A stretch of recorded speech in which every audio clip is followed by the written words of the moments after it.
O Senhor esteja convosco. Proclamação do Evangelho de Jesus Cristo segundo Mateus.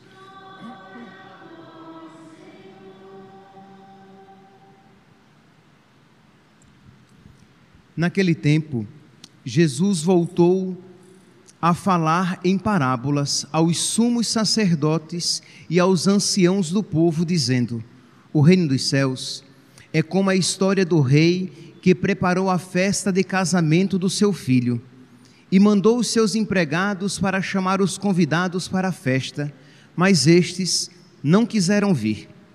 O rei mandou outros empregados, dizendo: dizei aos convidados: já preparei o banquete, os bois e os animais cevados já foram abatidos e tudo está pronto, vinde para a festa. Mas os convidados não deram a menor atenção. Um foi para o seu campo, outro para os seus negócios, outros agarraram os empregados, bateram neles e os mataram. O rei ficou indignado e mandou suas tropas para matar aqueles assassinos e incendiar a cidade deles. Em seguida, o rei disse aos empregados: a festa de casamento está pronta, mas os convidados não foram dignos dela. Portanto, ide às encruzilhadas dos caminhos e convidai para a festa todos os que encontrardes. Então, os empregados saíram pelos caminhos, reuniram todos os que encontraram, maus e bons, e a sala da festa ficou cheia de convidados.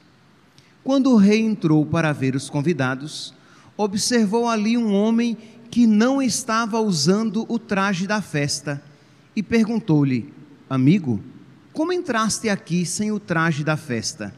Mas o homem nada respondeu. Então o rei disse aos que serviam: amarrai os pés e as mãos desse homem e jogai-o fora na escuridão. Ali haverá choro e ranger de dentes, porque muitos são chamados e poucos escolhidos. Palavra da salvação.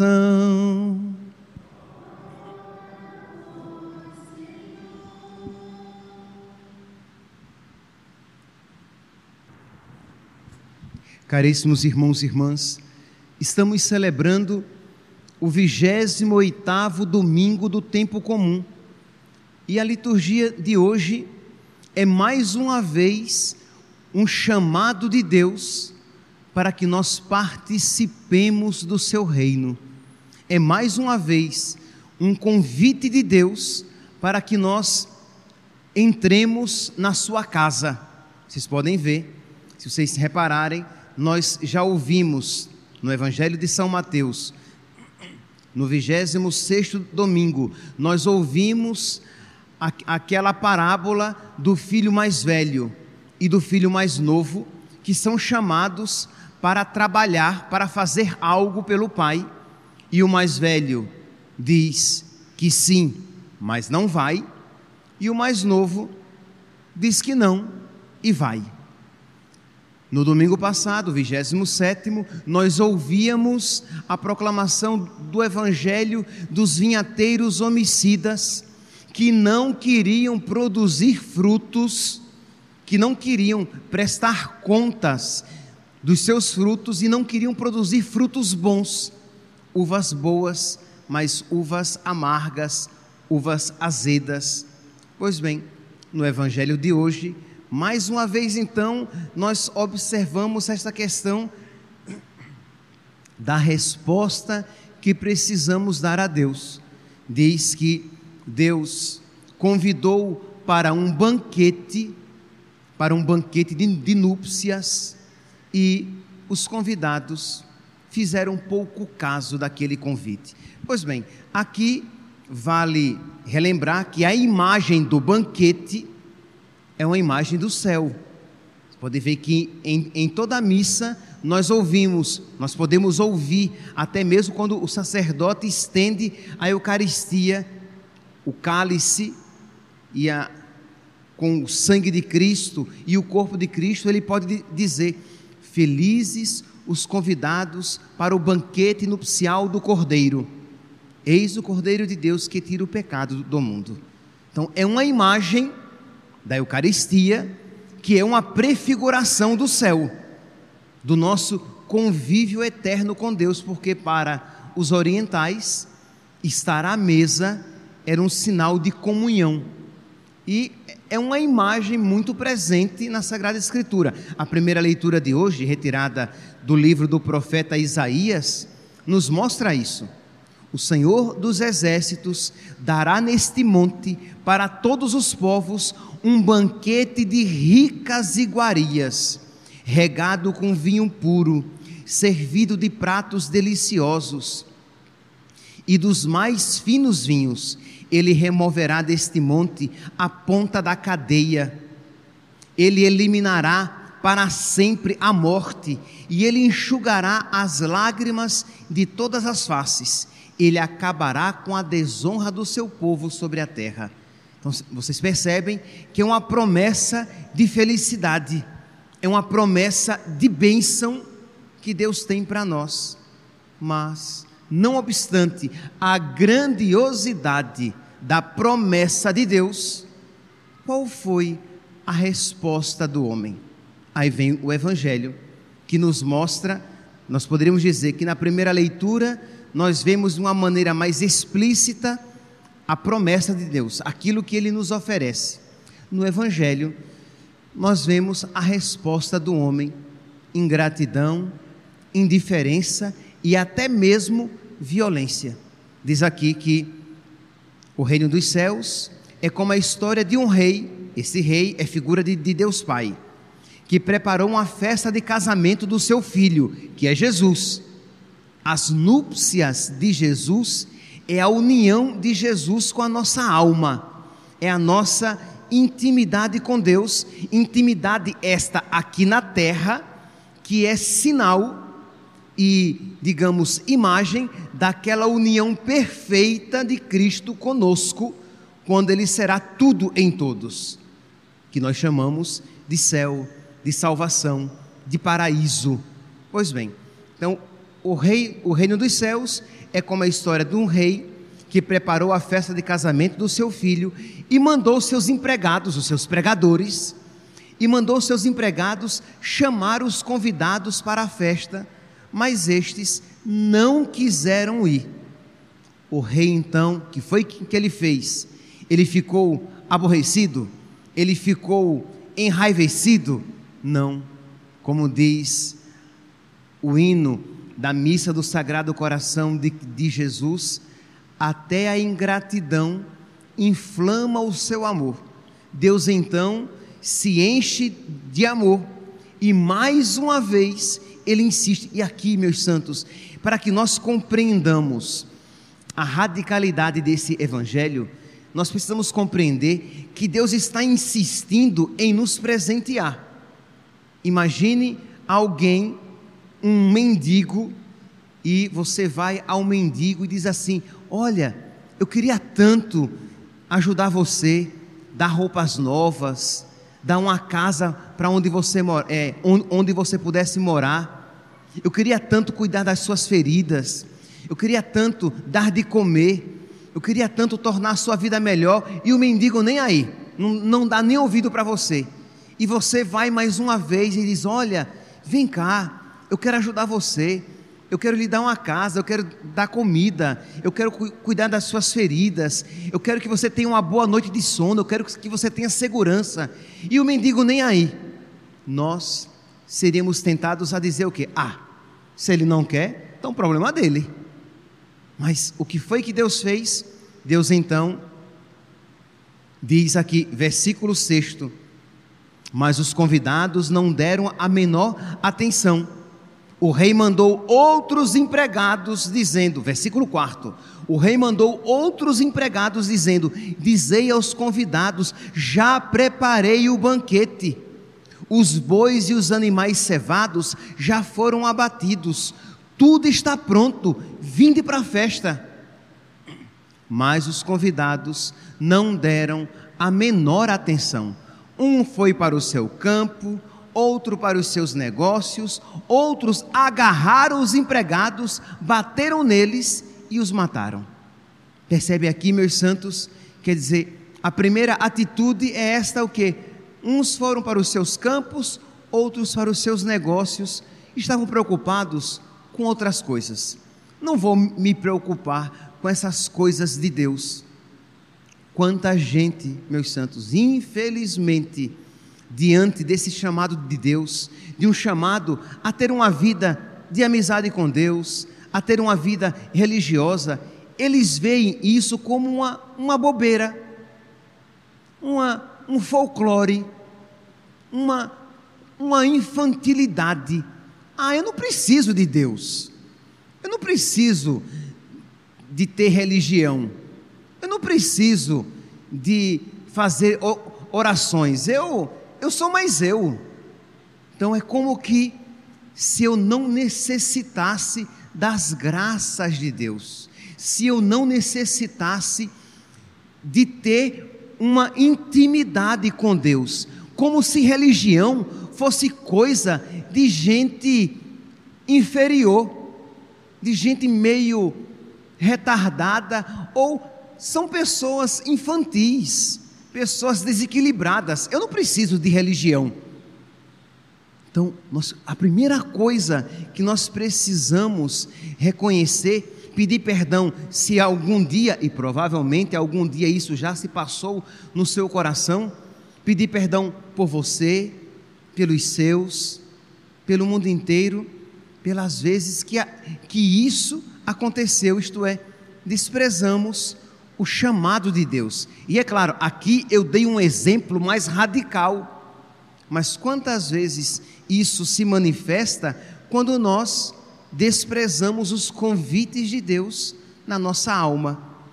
Deus que nos chama, Deus que nos inquieta a ter uma vida de mais intimidade com Ele, e eu acho que eu não preciso de ter tanta intimidade com Ele assim. Ora, meu santinho, se nosso Senhor está chamando você a uma vida de mais oração, é porque você primeiramente necessita mais dele.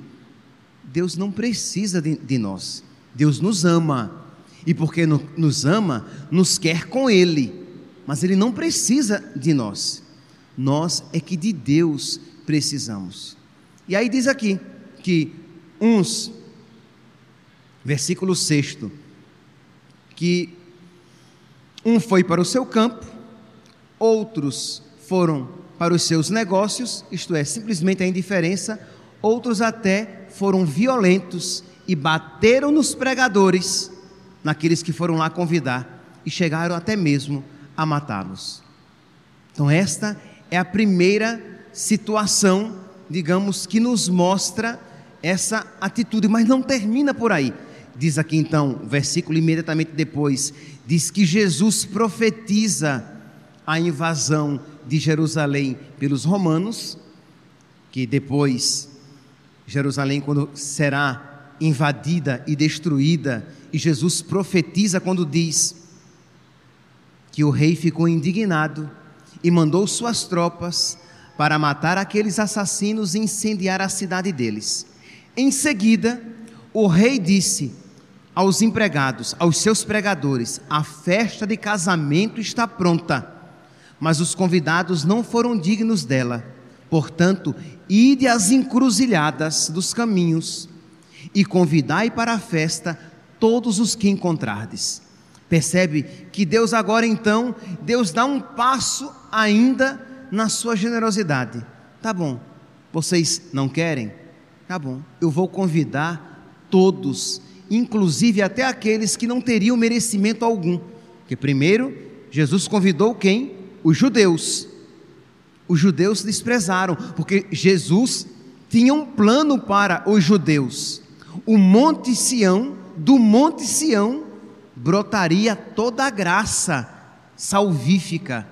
Mas Sião, Jerusalém, os judeus viraram as costas para as promessas de Deus. E Deus então vem e nos chama a nós. Porque provavelmente não há ninguém aqui de raça judaica, de origem judaica. Então nós somos os pagãos que fomos chamados por Deus já aqui os judeus abandonaram, disseram não aos planos de Nosso Senhor. Pois bem, Nosso Senhor então, cheio de misericórdia, Ele chama para o banquete todos aqueles que foram encontrados e diz que a sala ficou cheia. Versículo 10. Então os empregados saíram pelos caminhos, reuniram todos os que encontraram, maus e bons, e a sala da festa ficou cheia. Estes ouviram o chamado, estes foram dóceis ao convite, esses tiveram fé. Aqui, meus santos, este primeiro ponto. Os judeus disseram não, os judeus foram indiferentes, mas esses tiveram fé. Então esses, de alguma maneira, somos nós. Você que está na igreja, você teve fé. Você, por exemplo, que ligou o seu computador para acompanhar a Santa Missa, de alguma maneira, existe fé, existe uma vontade de procurar a Deus. Ok, mas continua aqui, no versículo 11, quando o rei entrou para ver os convidados, ele observou que aí havia um homem que não estava usando o traje de festa. Essa observação aqui fez com que o Papa Bento XVI, no dia 9 de outubro de 2011, 9 de outubro de 2011, ele dissesse assim: é interessante que, como este comensal aceitou o convite do rei, entrou na sala do banquete, a porta lhe foi aberta, mas ele não vestiu o hábito nupcial. Por quê? Isto não é estranho que naquela sala ele estivesse entrado? E observa aqui o Papa Bento XVI. É interessante como é que ele entrou, ele aceitou o convite, ele entrou na sala, as portas lhe foram abertas, mas ele não aceitou vestir o hábito, portar a veste nupcial. O que isso significa? Pergunta-se o Papa. E o Papa responde com a afirmação de São Gregório Magno, que diz: esse hábito é a caridade. Isto é, o cristão, ele precisa ter a fé de quem ouve o convite, de quem aceita o convite, mas ele precisa revestir-se da graça. Diz aqui São Gregório Magno, abre aspas, portanto, cada um de vós que na igreja tem fé em Deus, já participa do banquete das núpcias, mas não pode dizer que vestiu o hábito nupcial se não conserva a graça da caridade. Então quer dizer, nós precisamos ter fé, sim, mas nós precisamos nos revestir de caridade. É tanto que, diz aqui a palavra que o rei, quando entra na sala, diz: amigo. E São Gregório diz: é verdade, ele é amigo porque tem fé, mas ele é inimigo porque não tem caridade. De modo que você então, nós que estamos ouvindo esta palavra, nós imediatamente nos perguntamos: então, padre, qual é essa graça da caridade que eu quero tê-la? Meus santos, é o estado de graça, é o estar na amizade com Deus. Porque você pode ter fé, você pode estar na igreja, mas você pode, infelizmente, não ter a graça da caridade na sua alma, no seu coração. Você pode ter fé, você pode estar na sala do banquete, mas você não está em estado de graça, e você, mais cedo ou mais tarde, será colocado para fora da sala do banquete. Percebem aqui, meus santos, o quanto isso é sério? Que não basta apenas você dizer: padre, eu creio em Jesus, eu creio na palavra de nosso Senhor. Muito bem, meus santos, muito bem, você crê, eu creio, mas você está em estado de graça, isto é, você ama o que Jesus ama, você quer o que Jesus quer, você está na amizade com Deus. Se você diz: padre, não, então, meu santinho, você precisa procurar a confissão, você precisa recobrar, retomar aquele estado de graça no qual você foi inserido no dia do seu batismo. Pode parecer meio estranho para aqueles que procuram se confessar frequentemente, mas existem pessoas que vão assim protelando a sua confissão de mês a mês, a mês e a mês, mesmo percebendo que precisa se confessar. Então, meu santinho, você precisa estar na graça, você precisa estar na caridade, você precisa estar na amizade com Deus. E eu digo isso para você que crê, isto é, você crê em Deus, você crê no que a Igreja de Deus ensina, no que a Igreja Católica ensina, você crê no que a Palavra de Deus ensina, mas você tem vivido essas realidades, você tem buscado estar cada vez mais unido a Deus e ter o seu coração cada vez mais aberto às graças de Deus. Então você pode, repito, se dizer católico, se dizer cristão, mas ser na sua vida um mundano, isto é, você se veste como o mundo, você participa, você frequenta lugares mundanos que são indignos de um cristão, mas você crê. Se você parar e perguntar: você crê em Jesus? E ele vai dizer: creio. Isto é, existe um princípio, claro, essa fé, ela não é uma fé potente, ela não é uma fé forte, mas é fé, entendeu? Isto é, ele não vai dizer como um satanista que não crê em Jesus, ele não vai dizer como um muçulmano que não crê em Jesus, não, ele não vai dizer como um espírita que ele não crê que Jesus é o Filho de Deus que veio ao homem para salvar, para a salvação do mundo. Ele vai dizer: eu creio, mas ele não ama o que Jesus ama, ele não quer o que Jesus quer. Ele chega e quando quer, ele quer algumas coisas, isto é, ele seleciona o que vai obedecer, ele seleciona o que vai amar, ele seleciona o que vai viver, mas ele não ama tudo o que Jesus ama, e ele não quer tudo o que Jesus quer. E se ele não ama tudo o que Jesus ama, e se ele não quer tudo o que Jesus quer, ele não está em estado de graça, porque, meu santo, não existe uma pessoa fiel pela metade.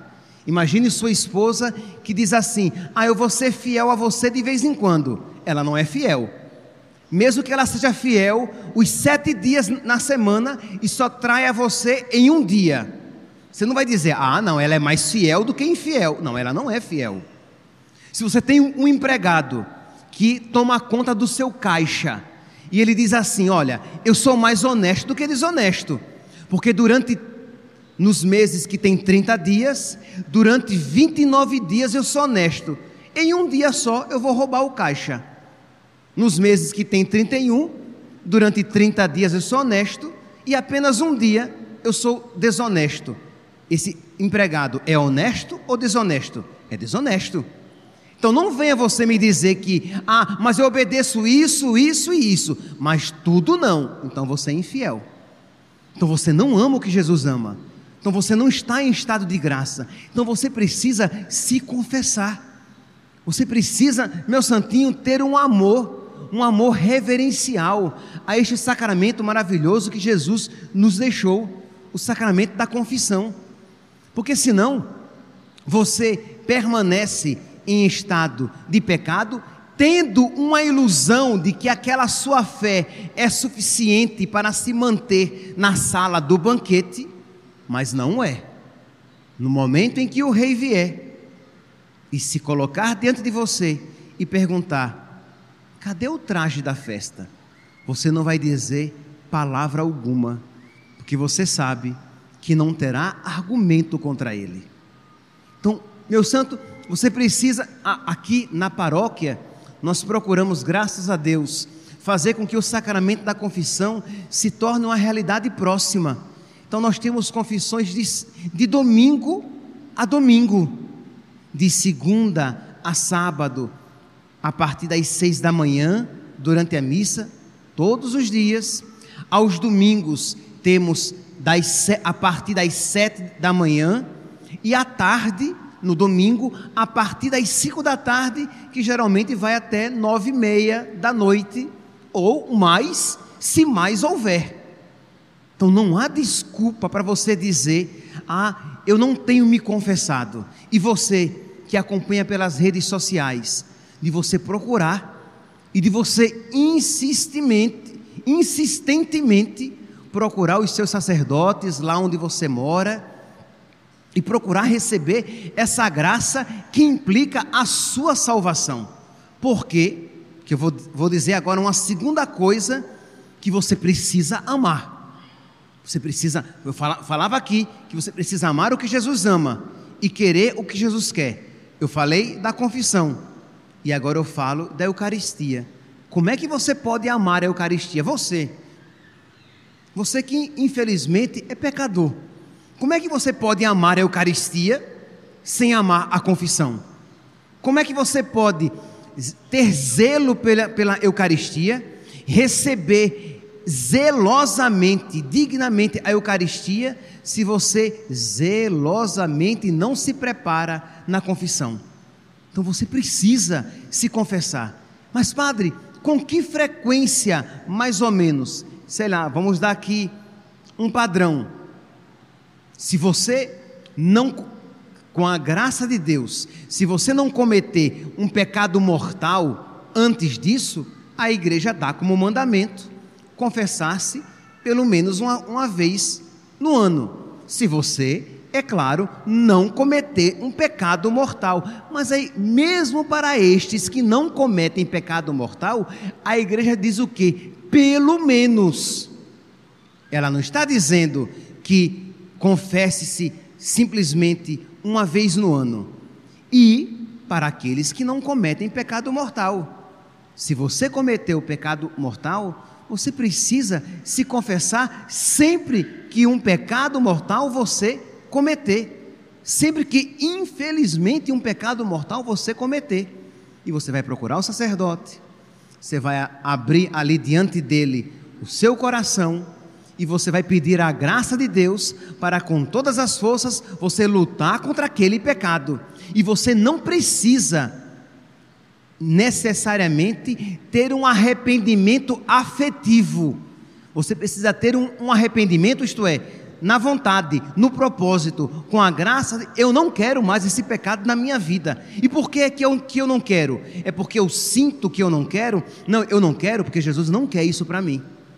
Porque Jesus me diz que isso é mal, porque Jesus me ensina, a igreja de Jesus me ensina que isso me leva para o inferno, e eu não quero dar essa tristeza a Jesus. Eu não quero ir para o inferno, e eu também não quero esse sofrimento eterno, onde o fogo não se extingue e a dor não se acaba, né, com o fogo e o ranger de dentes. Eu também não quero isso para mim.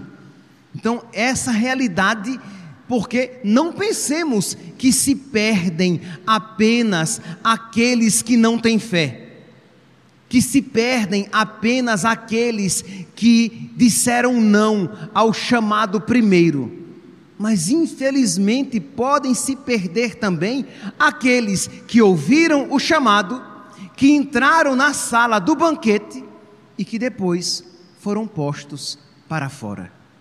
É isso, né? Se você juntar a primeira leitura com o evangelho de hoje, esta é a mensagem. Então, meu santo, eu falava aqui do amor à Eucaristia. Ora, eu toco novamente neste ponto. Nós católicos precisamos ter amor, e amor grande à Eucaristia. Falei do amor e amor grande à confissão, agora falo do amor grande à Eucaristia. Isto é, como é que você, meu santinho, podendo receber uma graça tão grande, você não se esforça minimamente? Se você está acompanhando pelas redes sociais, e esta missa, se tem sido alimento para você, continue. Mas, se você tem condições de ir à missa para comungar, vá também. Procure uma igreja que esteja aberta, onde tenha um padre lá celebrando, para receber Jesus, porque você não pode comungar pela internet. Você não pode fazer comunhão pela internet. A comunhão espiritual que nós propomos, ela é válida, sem sombra de dúvidas, não é a comunhão eucarística, e desde que não haja uma preguiça no seu coração, isto é, não, eu vou ficar em casa mesmo e vou participar pela internet. Não, meu santinho, se você tem condições, você vai, porque você tem fome de Deus, você tem fome da Eucaristia, você tem amor à Eucaristia, você ama o que Jesus ama, e Jesus ama que nós recebamos a Eucaristia. Ele nos deixou a Eucaristia. Jesus se alegra quando nós nos confessamos e nos confessamos bem. Jesus se alegra quando nós comungamos e comungamos bem. Então você precisa procurar receber Jesus. Eu dizia ontem, por ocasião da beatificação de Carlo Acutis, que ele, uma vez que ele recebeu Jesus pela primeira vez, depois que ele fez a sua primeira Eucaristia, ele quis ir à missa todos os dias, e os seus pais não podiam levá-lo à missa todos os dias, e ele conseguiu que um funcionário da casa o acompanhasse, um funcionário mais velho, o acompanhasse à missa, e o amor dele à Eucaristia era tão grande que contagiou até aquele que com ele ia, que nem cristão era hindu, mas via um amor tão grande pela Eucaristia naquele menino, uma fome tão grande. Ele tinha mais fome da Eucaristia do que ele tinha sede de água e fome de comida. Imagine, nele, aquela passagem do Salmo que diz: a minha carne também vos deseja como terra sedenta e sem água. Que maravilha um católico que tem esse amor à Eucaristia, esse zelo por estar na amizade com Deus, de querer receber a Eucaristia para crescer na graça de Deus, ou, se pecou, de querer se confessar o quanto antes para permanecer na graça de Deus. Ora, este que permanece na graça de Deus tem fé verdadeira, tem fé forte, porque tem caridade, e não será posto para fora da sala do banquete, porque ele tem fé e tem amor. Meus santos, peçamos por nós, para que nós tenhamos fé e tenhamos amizade com Deus, estado de graça, caridade, mas peçamos também por quem não tem. Me referi aqui a Carlo Acutis, quando esse menino estava morrendo, ele renovou o propósito que ele já havia feito, de se oferecer pelo Papa, na época Papa Bento XVI, pela igreja, pela conversão dos pecadores, e para que ele entrasse no céu sem passar pelo purgatório. Maravilha, né? O menino é santo, ele sabia o que pedir, mas ele ofereceu pela conversão dos pecadores. Isto é, nós precisamos, meus santos, pedir a Deus pelos nossos filhos, pelos nossos pais, pelos nossos amigos, pedir a Deus que eles tenham fome de Deus, que eles tenham desejo de viver na amizade com Deus, na graça de Deus, e que se eles não se confessam, que eles se confessem, mas este pedido será verdadeiro se há um verdadeiro desejo de Deus no seu coração também. Se você tem sido irresponsável com a sua vida espiritual, sua oração pela conversão dos pecadores é mentirosa. Mas se você tem de verdade procurado crescer no amor, na amizade com Deus, quando você rezar pelos seus filhos, pelos seus pais, pelos seus amigos e pela conversão do mundo inteiro, a sua oração terá um poder muito grande, porque a sua alma estará unida a Deus. Então, que nós hoje, neste domingo, neste 28º domingo do tempo comum, renovemos os nossos propósitos, para que nós tenhamos cada vez mais uma fé forte, uma caridade verdadeira, e possamos com eficácia interceder pelos nossos e pelo mundo inteiro. Louvado seja nosso Senhor Jesus Cristo, para sempre seja louvado. De pé, proclamemos a